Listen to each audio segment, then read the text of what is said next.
শ্রীরামকৃষ্ণের সাধক জীবনে দক্ষিণেশ্বর তপবনে নানা দেশ হইতে আগত বিভিন্ন সম্প্রদায়ের বহু সিদ্ধ মহাপুরুষগণের সহিত তাহার ঘনিষ্ঠভাবে পরিচয় হয়। এই সময় দৈবাদেশে যোগেশ্বরী নাম্নী জনৈকা বিদুষী ভৈরবী ব্রাহ্মণী দক্ষিণে আসিয়া উপস্থিত হইলেন। মাতৃস্থানীয়া ব্রাহ্মণীর তত্ত্বাবধানে ও সহায়তায় শ্রীরামকৃষ্ণ একে একে ৬৪ খানি তন্ত্রের সুকর দুষ্কর বিভিন্ন সাধনায় ৩ বৎসরের মধ্যেই আশ্চর্যরূপে সিদ্ধিলাভ করিলেন।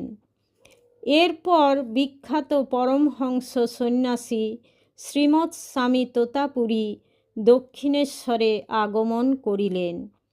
দীর্ঘ ৪০ বর্ষব্যাপী কঠোর তপস্যার ফলে তোতাপুরী যে অদ্বৈত তত্ত্ব উপলব্ধি করিতে সমর্থ হইয়াছিলেন, সাধক শ্রীরামকৃষ্ণ মাত্র ৩ দিবসেই তাহা আয়ত্ত করিয়া নির্বিকল্প সাধনভূমিতে প্রতিষ্ঠিত হইলেন।